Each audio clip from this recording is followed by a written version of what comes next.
Hello, everyone, and welcome to the 73rd edition of Fan Fuel Motorsports Podcast, the podcast where fans feel talk about motorsports. Hello, I'm back. It feels like 5 weeks. Colton's been holding everything down along with Nathan. We had a couple of other people hopping on and off, and we've been hosting the LTC boys on Mondays because they're in Facebook jail. So it's been fun over here on the Facebook page for Fan Fuel. Colton, I feel like I hadn't seen you in forever. What you been up to? I've been working a lot. Shane and I had COVID, and we just got over it like last week. Other than that, kind of just same old shit. Yeah. Well, if you guys don't know, I got a new job. I'm moving across state lines. That's a pain in the ass. Took me to 27, but I figured out being an adult is a pain in the ass. A lot of extra fees.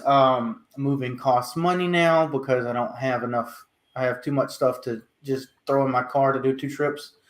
That's ridiculous. And then in my new job, I'm working nights, so I'm basically going to be off the podcast every other week.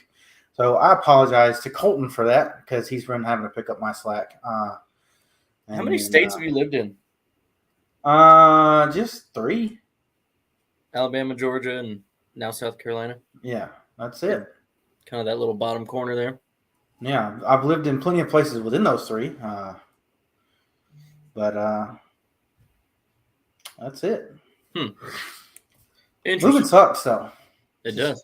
It just sucks. But I will say this. I'm at my old house. We're trying to clean it up. Apparently, we left a lot more shit than I thought we did when we took the U-Haul up there. But I am currently sitting in a shitty $5 Ozark Trail lawn chair with our old-ass coffee table that we're getting rid of, and a box on top of it as my desk. So it's been fun. Hell yeah. Yeah, moving's great. I've lived in 5 states over a huge geographic area. Everywhere from like Montana, like Yellowstone area, all the way to like Las Vegas. Yeah, moving blows, especially like the first like 3 days after you move, because you either don't have all your shit moved there yet, or just grabbing the last of it, which is tedious in and of itself, or you have everything there. Now you just have to take the fucking unpack it. Yeah, you got to unpack it, put it away, find spots for everything, which I think is probably the worst part about moving. Yeah. Well, so we've had the house for a little bit.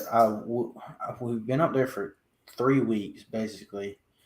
One of those weeks I haven't worked, and that's when we moved everything. This week we're cleaning up the house, and then next week I'm coming back to get others. The following week after my next work week, I'm coming back to get some of the stuff that the rental company wants to get done. So it's just a lot of unnecessary driving, in my opinion. But a lot of necessary driving, on the other hand, is what we do in the world of motorsports. So let's quit lollygagging about what's going on with me, and let's talk some, I guess, NASCAR. You want to talk NASCAR? I think there's been some crazy shit going on the last couple weeks. Yeah, I'm not optimistic about the future as a Blaney fan. I'm gonna be honest. These last couple weeks have not gone our way. I didn't expect Watkins Glen to be that great. I thought Richmond, we had a decent chance going into the week. When was the last time I talked to you on here? Shoot, it's been 5 weeks probably. Was it the 36-hour stream? Yeah, probably. Yeah. So like Michigan really let me down. Indy Road Course was hard.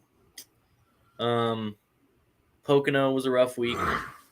So as a Blaney fan, you're gonna expect those bigger 2-mile ovals to be somewhere he can gain a lot of points. Those ones, Pocono and Michigan. Yeah. There's a couple other tracks that he's really good at. He is dead center of the field at road courses, and that is good enough for a NASCAR driver of old. I'm not sure about now with 7 road courses on there. So I'm not worried about MTJ. I'm worried about Bubba Wallace and Chris Buescher and Brad Keselowski. Right. You know, those motherfuckers I'm worried about. if I could, I would just manifest either a Blaney win or a repeat winner this week and just make it fucking happen. So I don't think a repeat winner happens. I just don't think that. So I know we constantly shit on the playoffs. Ran out of steam with Watkins Glen, honestly, with the playoff hype. However, this has still been the most exciting year leading up to the playoffs, and I'm sure the excitement in the playoffs is going to continue. And I'm actually genuinely interested in it, even though I hate the. I don't think at this point, I think I'm grown out of hating the playoffs. I just hate the one race to end it. But I'm kind of in that same boat. For Blaney not to be in, I think is horseshit as well as MTJ. Honestly, we'll talk about that later on in the show.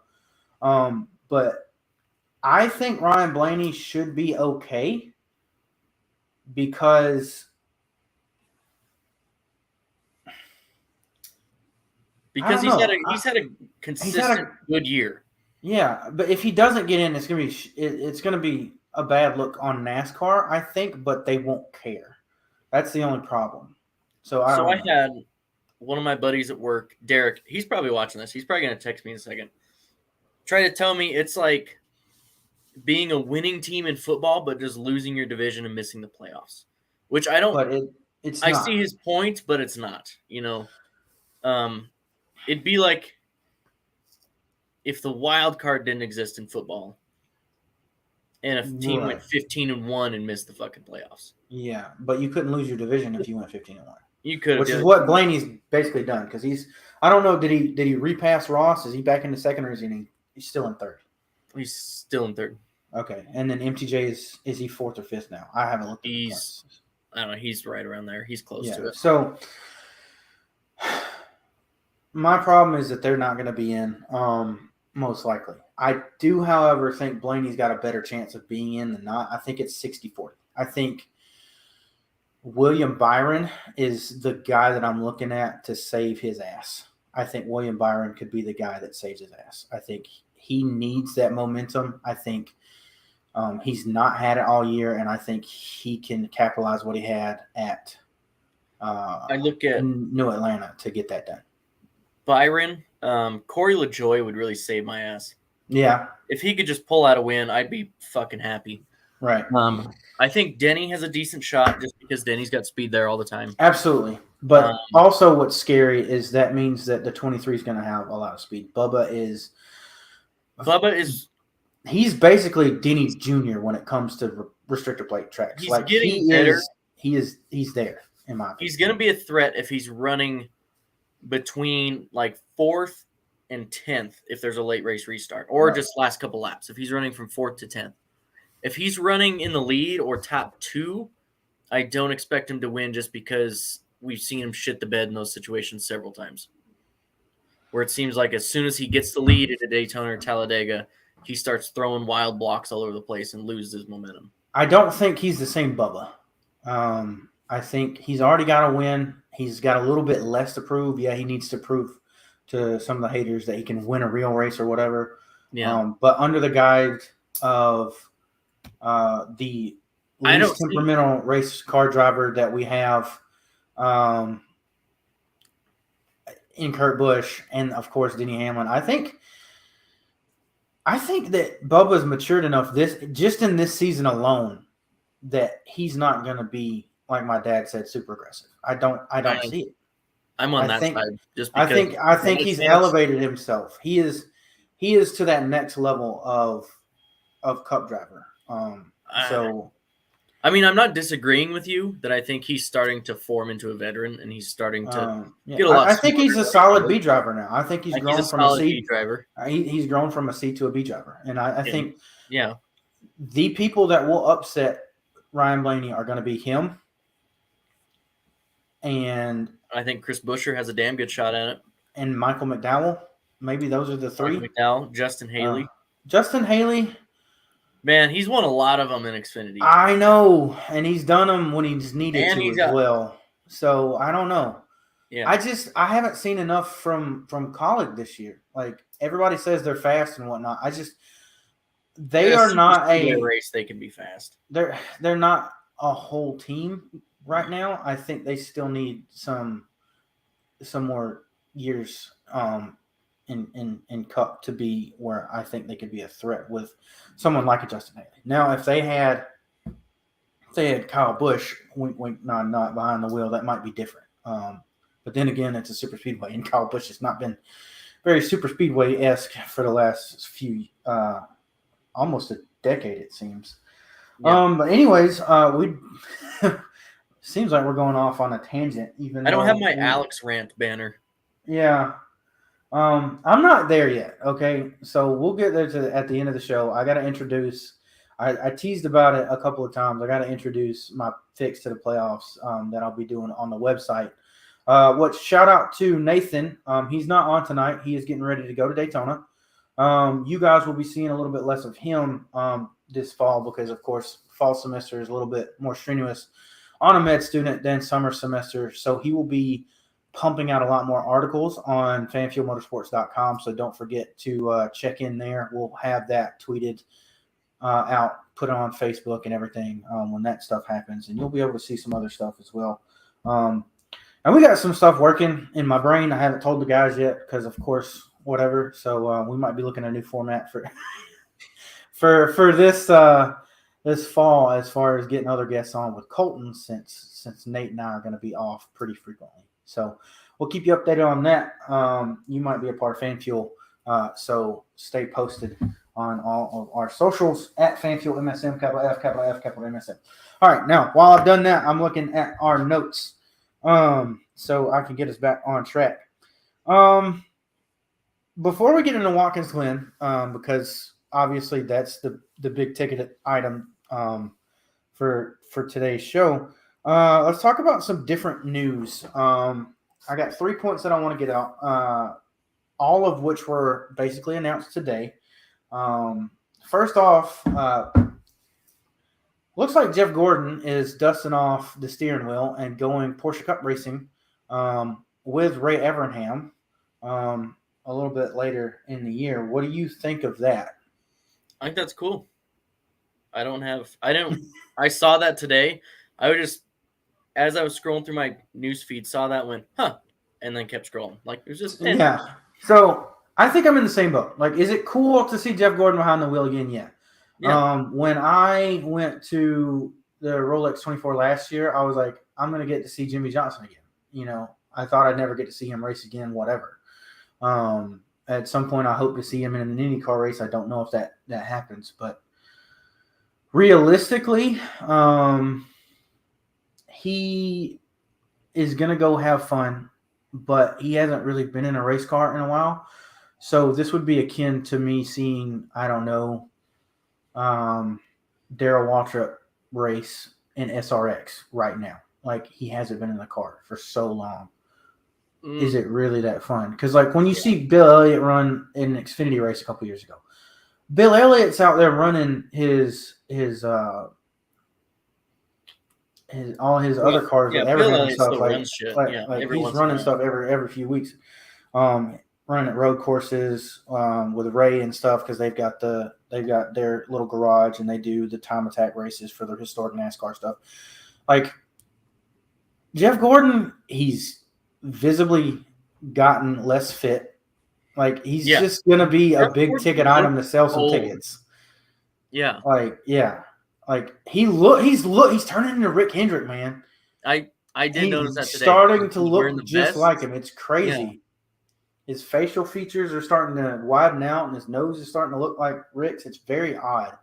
I don't know if they're drinking some blood over there like they used to do in the medieval times in Europe or what. Yeah, weekly. But that's crazy. Rituals. But yeah, I mean, it's going to be cool to see him behind the wheel, but it's a Porsche Cup car. It's not with NASCAR, so is it really that fun? It's not on a dirt track, so it's a little bit less accessible to our fans on the oval side. It'll be cool. I'll watch some shit on YouTube about it. I'm sure the Porsche Cup race will be in entirety on YouTube at some point. Big news from F1. Writing was kind of on the wall with this one. Daniel Ricciardo is out at McLaren. They agreed to part ways. Zach Brown and he are still on good terms. But I think the bigger part of this news is that Daniel Ricciardo got offered a seat in IndyCar and did not take it. Man. What do you think about that? I think that's a shit move. I think it's a terrible move as well. Where's he going to go in F1? So, leading places that he could go, right? He could go to Alfa Romeo. He could go to Haas. He wants more money than he's worth is the general Formula One thing. I think Formula One needs him. He's a personality that Formula One needs. And he doesn't want to go oval racing, which is very astonishing knowing his love for NASCAR. I don't know why. He's got a perfect ability to go sit in a McLaren seat, which is a damn good team. We saw Pato O'Ward 2 years in a row nearly come home with a championship and an Indy 500 for those guys. Why are you not going to that seat? You're not going to get paid near as much, but you're getting a lot more fun. The racing is going to be a lot more intense, and you could win the most prestigious event in the world. Right. I don't know. It's very disappointing to me. I wouldn't be surprised if we see him in some NASCAR stuff in the Xfinity series. He's shown some wanting to do that for quite some time. I would like to see him go full time in the Xfinity series if he's not going to IndyCar. I mean, it'd be cool. I don't think he'd do very good, but it'd be cool to see. It'd be a name out there. So I think in that regard, it would be like Scott McLaughlin going to IndyCar. I think he is young enough and has the talent and the brash to come and compete. Is he going to be at the same level? Well, probably not, because he wouldn't be driving for the best team in NASCAR in the Xfinity Series. But I think he could. I think he could be akin to Marcus Ambrose, Danica Patrick type stats. He's not going to be a Juan Pablo for sure, but no, yeah. I mean, I wouldn't say compete. I would say he wouldn't be one of the bottom feeders. In this era of Xfinity racing, though, there's no cup drivers. There's 12 good cars on a good day. I don't know. I think he'd be a top 15 car every week. I don't think so. Okay, well, we probably will never see that happen. So, but if we do, I'll clip this. Yeah, definitely. Third thing is Project 91. Adam Stern announced around an hour ago now, 20 different people have contacted Justin Marks and the team about getting in on the action. So Justin Marks says we're looking at 6 to 8 races next year. That's being the road courses and potentially the Daytona 500. I guess Project 91 was a success. Knocked it out of the park, even though the car didn't finish. I think we both can agree on that. And it's gotten a bunch of international viewers in, and obviously international motorsports icons want into NASCAR. My question to you, Colton, is... Did you freeze? It's just going to be fun for these guys? Do you...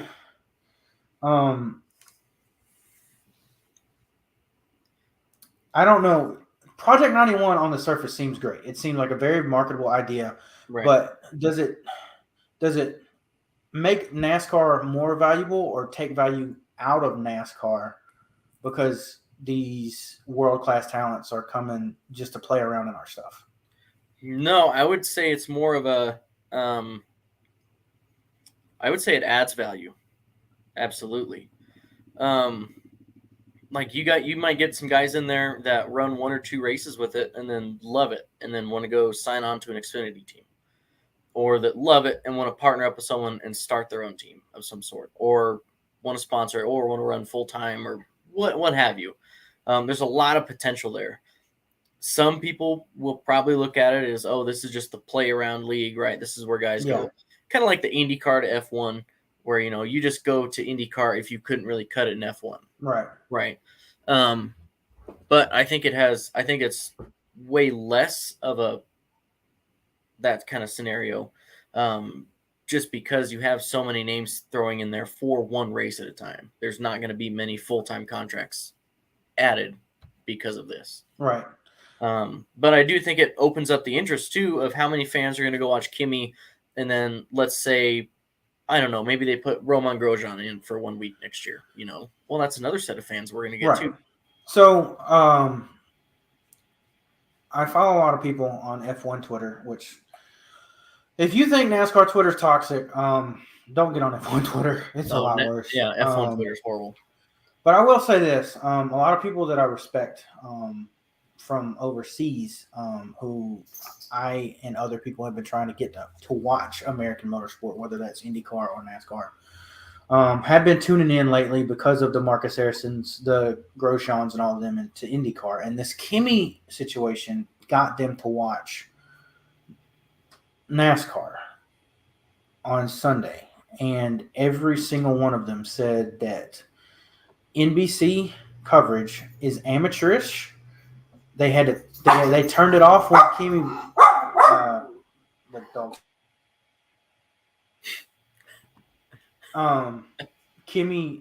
Kimi wrecks. They turn it off because there's no reason for them to keep watching. And there's ads every 5 minutes, so there's no reason to keep watching. If we're gonna go out there, we're gonna do. This is an outreach project.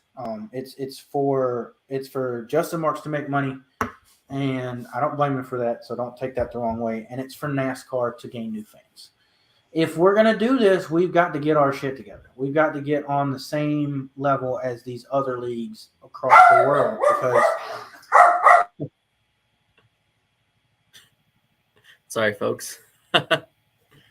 Because they don't have commercials in most of Europe for any sports game. Even cricket matches don't have commercials on them. So, well, that's just a cultural difference. I mean, so my rant for I guess small rant. My rant for today is going to be the lack of streaming service. So I haven't watched a race in 5 weeks. I have not been able to watch a race because I've been at work, or sleeping during the day, or doing stuff with moving.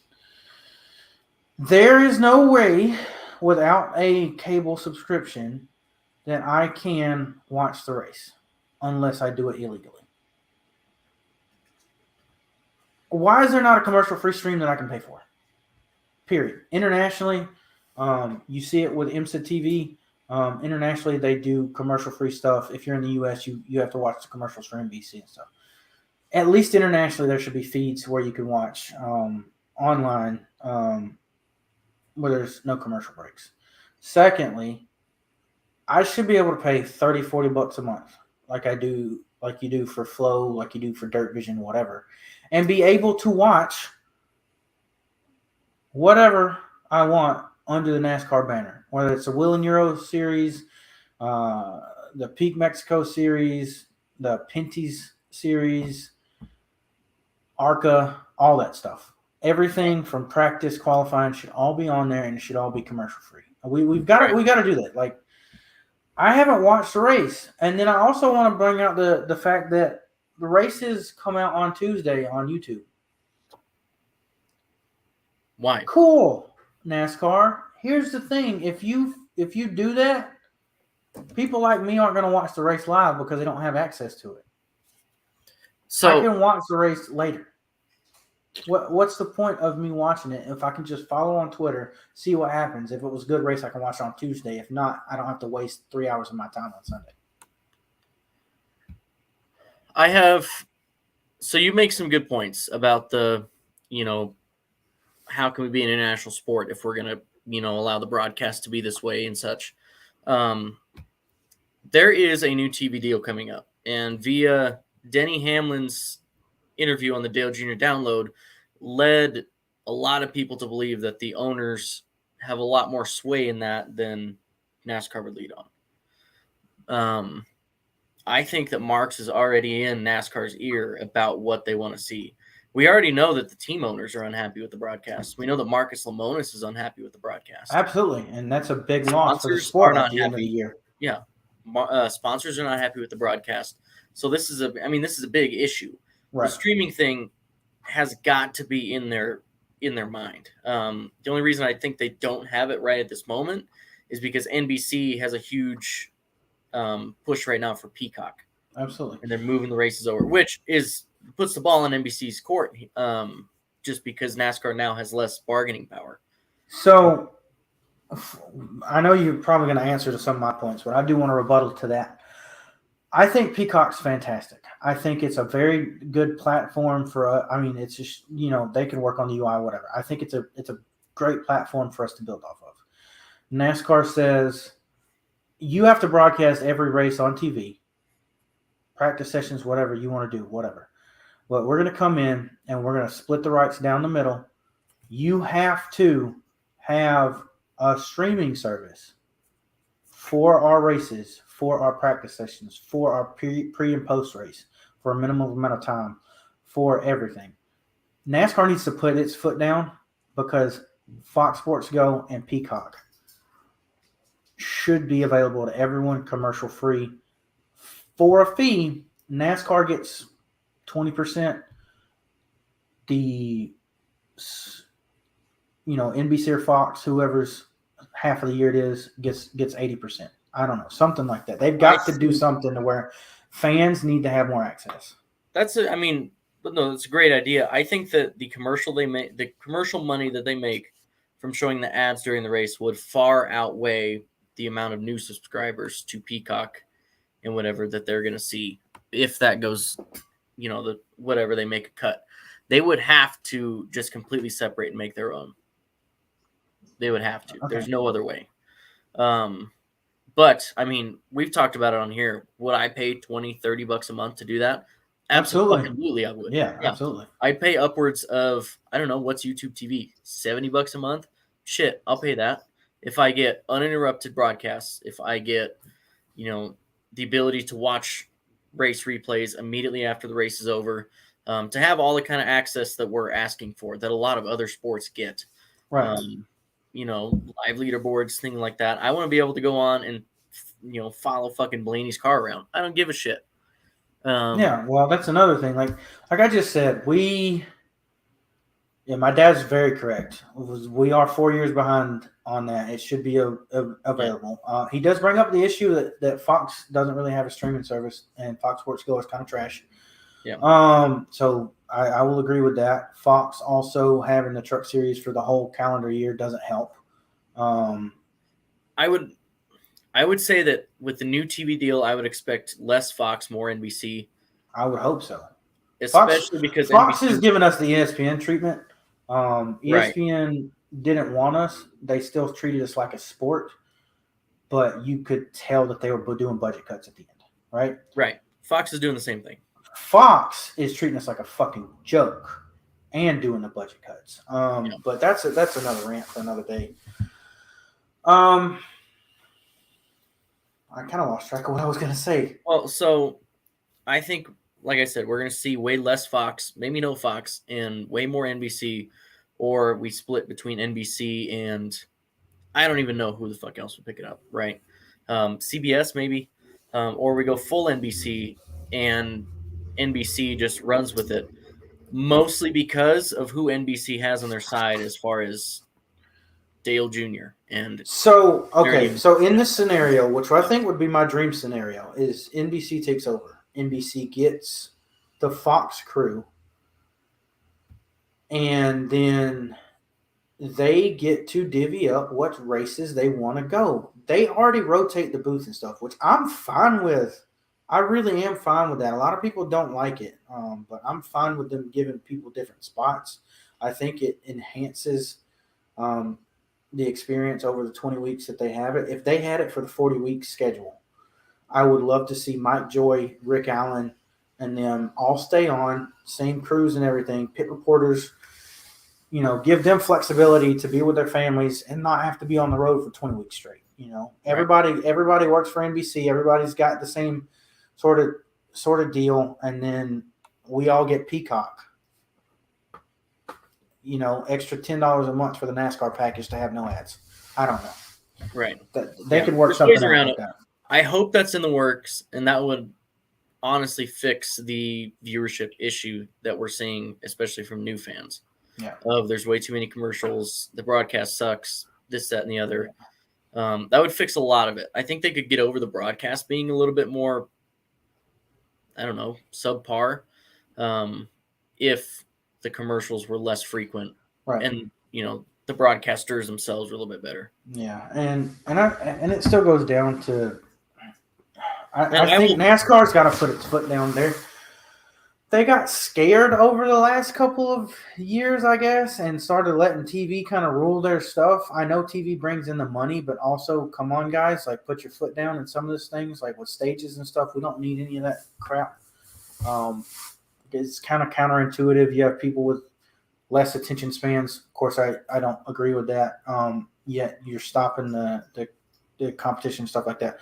That's a TV thing that NBC came up with. We know that. That's trash. We don't need it. Playoffs, whatever.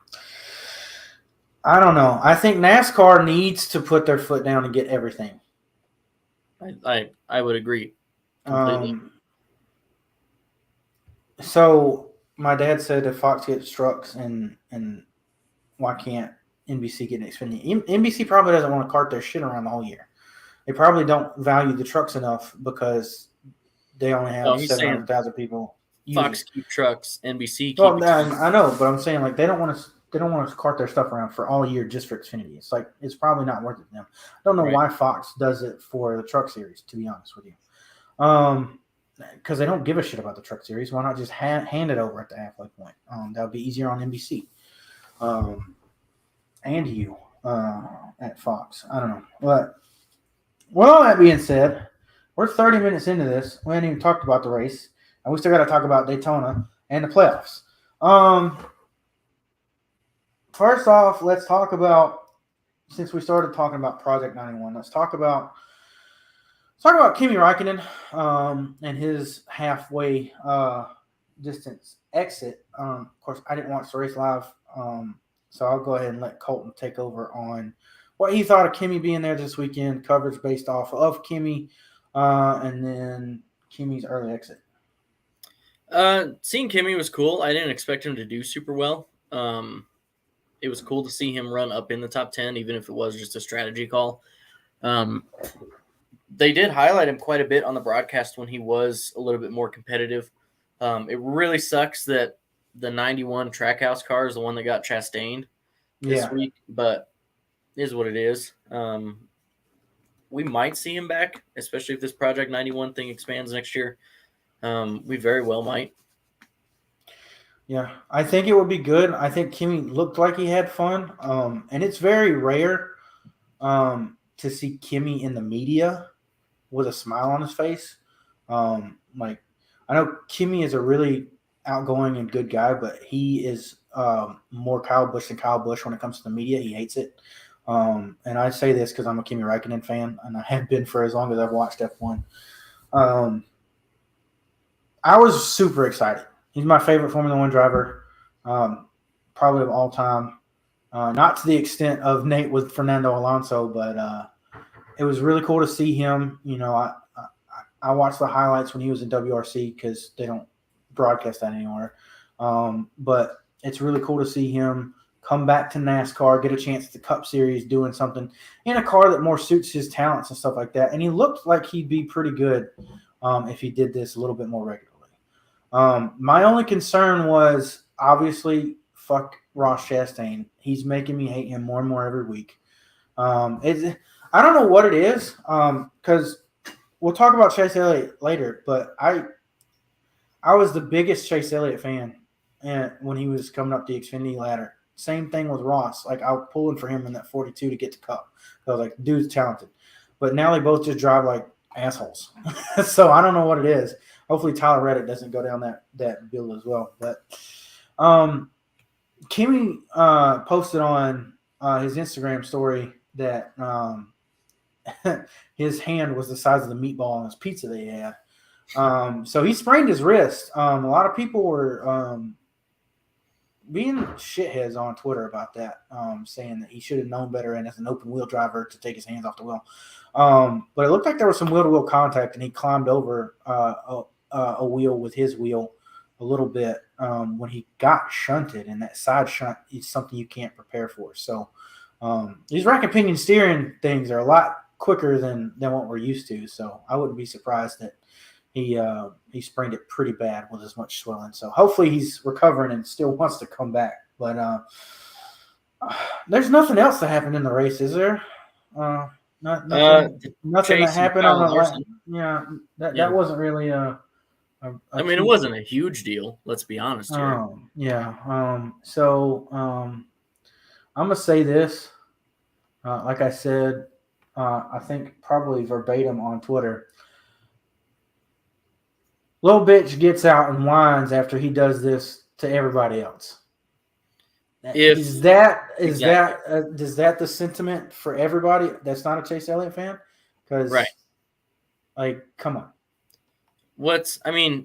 If Chase Elliott were in that spot, the fans would be pissed if he didn't do the same fucking thing to Larson. And they'd use we would be pissed because he did do it because we don't expect anything else. No, his fans would be pissed if he didn't move Larson. They would bring up Fontana and say that was an excuse to do it. I think it's even more hilarious when the Chase fans go on and, I mean, him aside, they'll brag about things that like Chastain does, maybe before Gateway. Or you see some of them that just upright fucking applaud, dirty ass driving from Ty Gibbs or whatever. And then they bitch about this. Why though? I don't have words. Listen,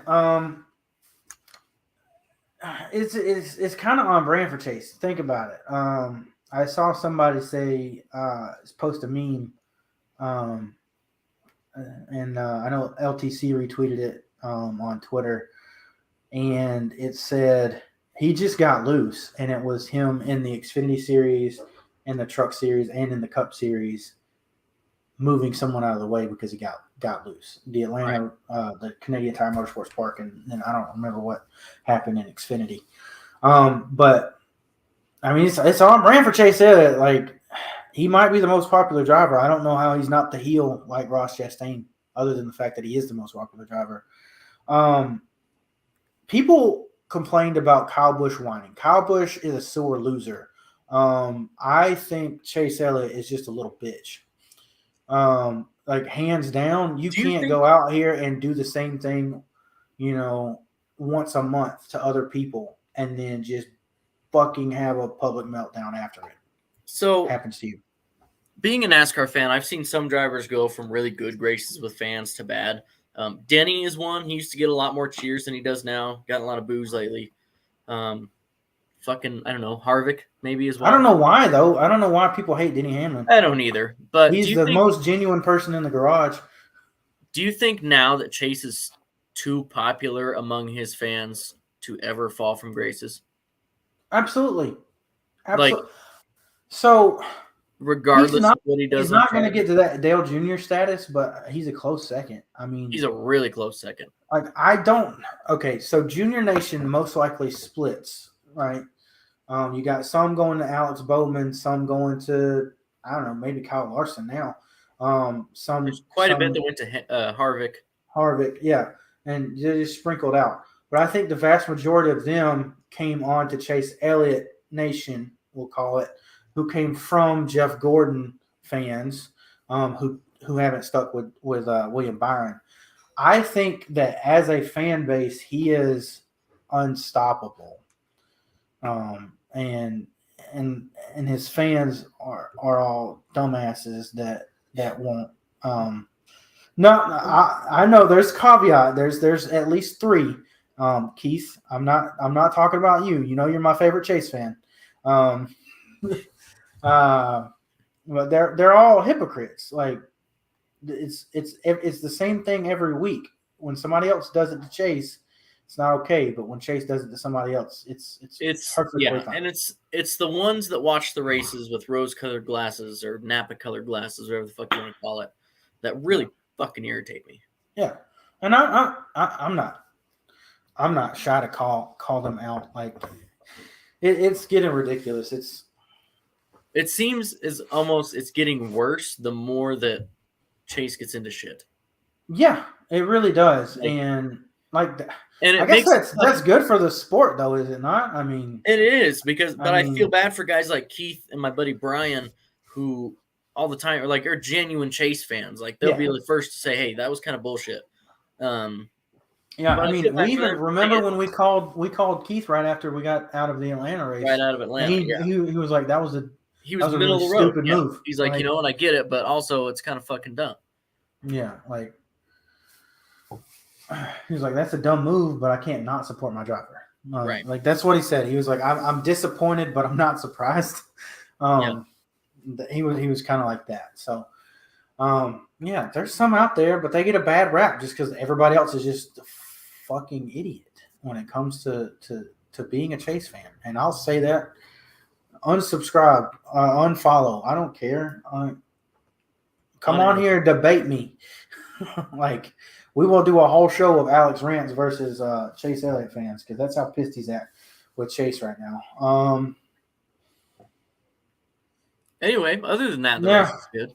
Other than that, the race seemed to be pretty damn good, which was surprising because when I saw people praising it on Twitter, I was like, this race is going to fucking suck with this package, right? I should have known better. This is more like a mile and a half super speedway than it is a railroad course. So this car's been performing on high-speed circuits. Why wouldn't it perform on the high-speed circuit of the world? I don't know. I'm excited that it did. That gives me hope for hopefully some changes next year to the racing for road courses and hopefully short tracks with Martinsville and stuff. And I know I had a test this week. But after looking at the Bozzi and Denny Hamlin stuff, I don't know that I am confident. So did you see the back and forth from Bozzi and Denny on Twitter about the test from, I guess, yesterday and today? No.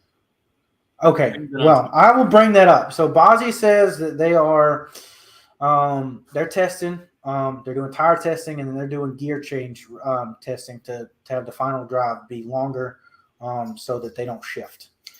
Denny Hamlin chimes in and says, yes, this will do something, but it will not do nearly enough. It is like basically 10 to 15% better mark because the problem with what's going on at Martinsville is tire wear is not a thing. The reason that everything is the way it is because they don't have any fall off. There was a 0.6 second fall off on a 40-lap run on Tuesday's test time, and he said about 10 years ago when Martinsville was one of, if not the best race on the schedule, we were looking at 1.6 to 2 seconds a lap of lap time gone after 40 laps. So Denny says it's not going to change. If it does, you might see a bit more passing, but they can get around the aero-sensitive stuff by taking off the diffuser, but it's not going to help because there's so much grip over the course of a tire run. The only way that they're going to be able to do that is to further limit the gear ratio and also boost the horsepower. So you have an owner that is talking about horsepower boost. So now that you know the situation, and Bozzi agreed with most of that stuff, what do you think of that transaction about the Martinsville test? I mean, I would trust Denny more than I would trust what I'm hearing from a lot of other people. Right. If Denny says this is what will fix it, this is what will fix it. Well, Denny's all pro NASCAR. He's not pro owner, pro driver. He's pro everything. So he wants to put on the best possible package because he likes money. So, I mean, I would agree with it. I don't think NASCAR is going to do anything about it. Probably I not. think they're going to stick with what they've got after this test and call it good.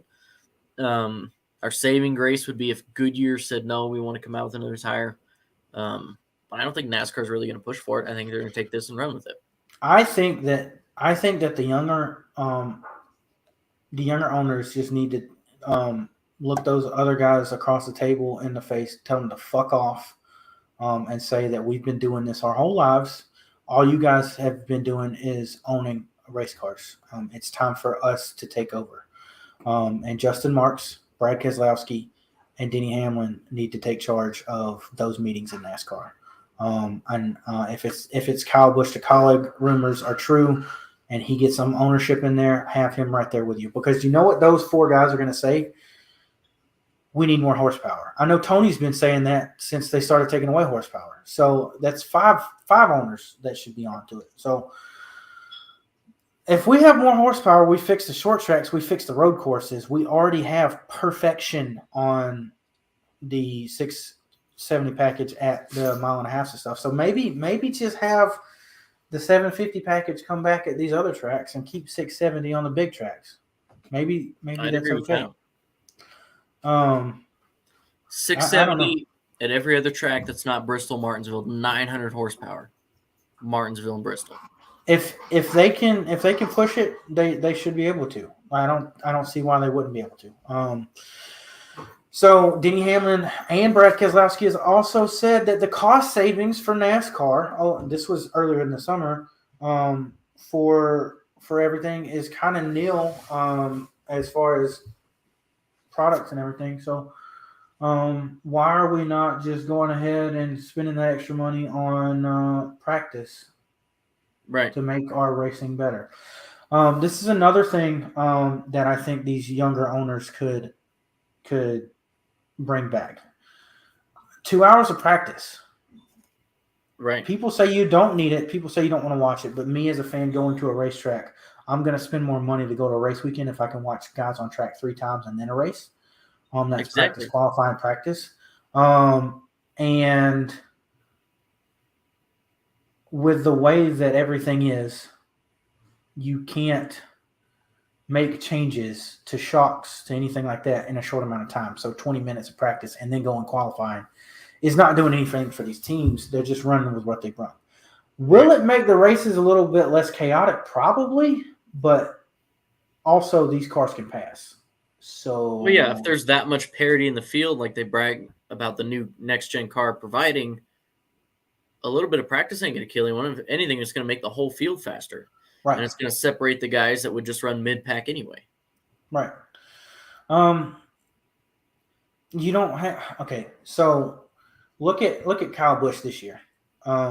Totally been off. Look at Kyle Busch since 2020. Look at the whole of SHR, the whole of Ford, basically. Right. They've been terrible this year. You think they wouldn't have found something if they got to practice for a couple hours each week?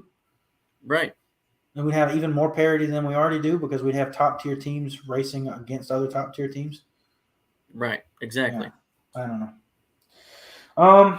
I think that basically covers everything that we want to talk about with Watkins Glen and stuff. I didn't watch anything about the Xfinity race. I know that Kyle Larson did the same thing, essentially, and people were clowning him on Twitter for that on Saturday. So Larson didn't do anything on Saturday. Ty Gibbs took out himself and William Byron, and Larson just so happened to be running a close third. Okay, that's what it was. Okay, that's right. Okay, I don't know. I was paying attention to Twitter late at night because I was sleeping during the day. I'm running off of 3 hours of sleep too, so that's why I've been kind of stuttering and stuff. So sorry to all the fans for that. Give me another few weeks and we'll have this ship sailing correctly. I'm going to be able to do a lot more for the guys when I'm not on. And so that'll make everything better. But 2 more things I did want to get into is we kind of alluded to it at the beginning of the show, was what we think is Ryan Blaney's fate as far as Daytona. But let's talk about just Daytona in general. What are we expecting? What are we expecting? Xfinity is racing on Saturday, and Cup is Friday, and Cup is racing on Saturday. So we've got 2 night races, Firecracker weekend. I expect complete chaos in the last 10 laps of the Cup race. I expect the Xfinity race to be pretty damn good with a few of really, really strong contenders going into the last set of corners there. Trucks is off this weekend. Damn. Trucks is off but I expect chaos. I, as a Blaney fan, expect us to miss the playoffs just because of how chaotic this fucking race is going to be. Yeah. But either way, it's going to be fun. I'm excited. I got a lot of people coming over to watch it. It'll be a good time. So I'm happy I'm going to be able to watch the race. This is going to be the first race since before Michigan and Road America that I'll be able to watch. Haven't been able to watch a race with my dad in way longer than that, so I'll be watching that with him at their house on Saturday. That's going to be really cool. My dad says the Cup's going to have 14 to 16 cars finish because of crash.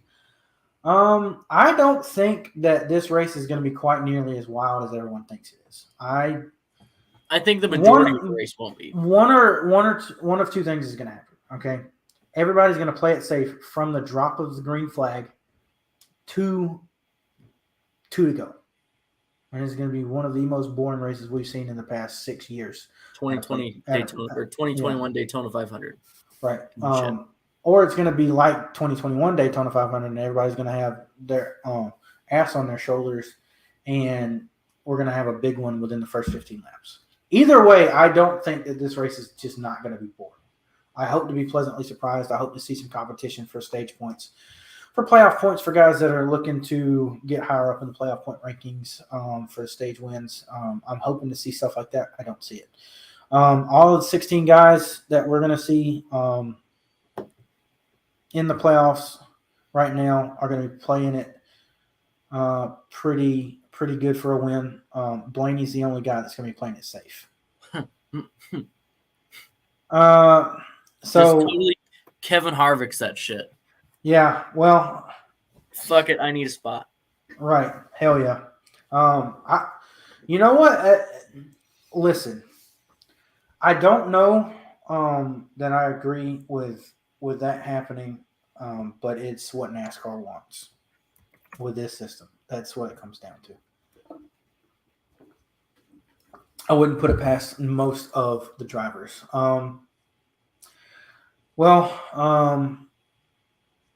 So that's about it with that.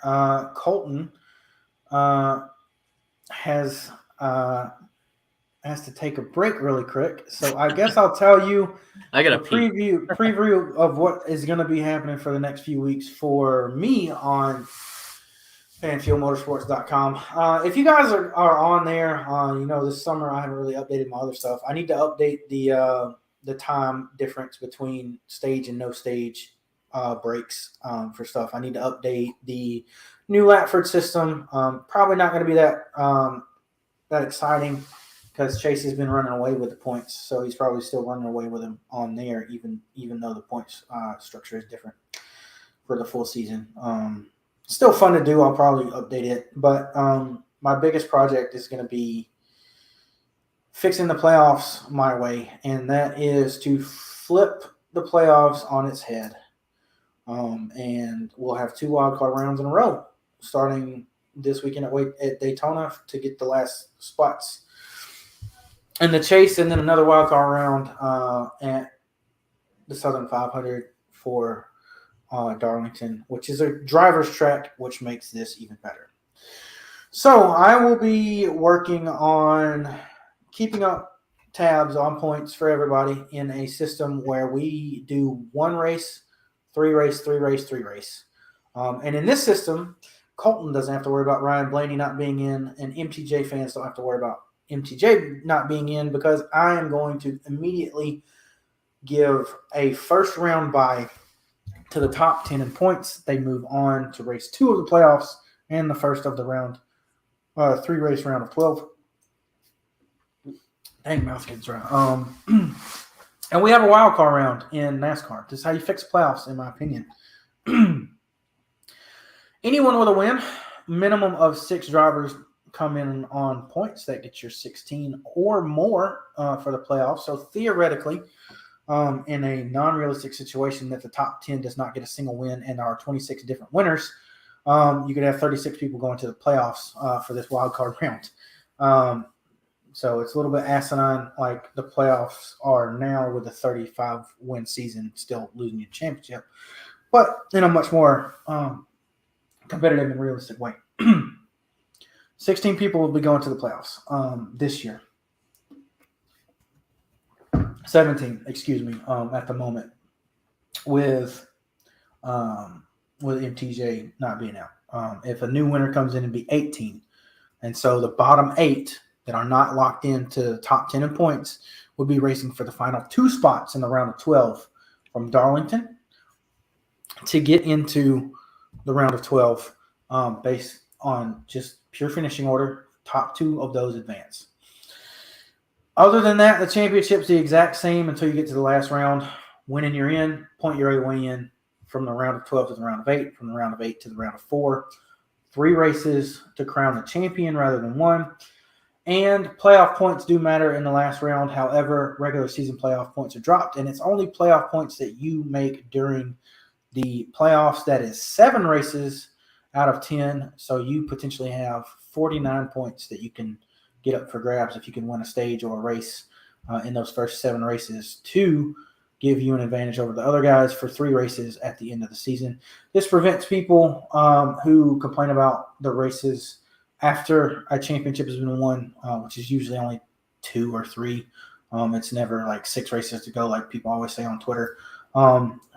From seeing something like that, it prevents guys like fucking Colton and I from having to watch Phoenix as a single round race where somebody can have a bad pit stop and lose the championship.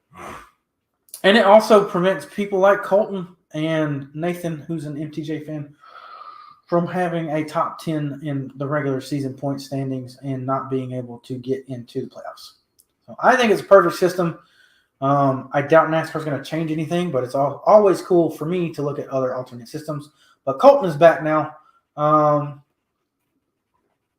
So let's go through some final thoughts, and then we can Colton is frozen now, and then we can go ahead and shut her off, and it'll be right in an hour. Got me? You're still buffering. Well, I don't know that we have Colton back. All right, then. Well, hopefully Colton can hit the button if he can hear me to sign off. I guess I'll go ahead and sign off for both of us since he's frozen. Oh, no, he's back. Any final thoughts before we sign off? No, I'm good. I don't want to jinx it. All right. As I said before, follow us on Facebook and Twitter and Instagram. If you go on Instagram, they don't use capital letters, but anywhere else it's at FanFuel MSM, capital F, capital MSM.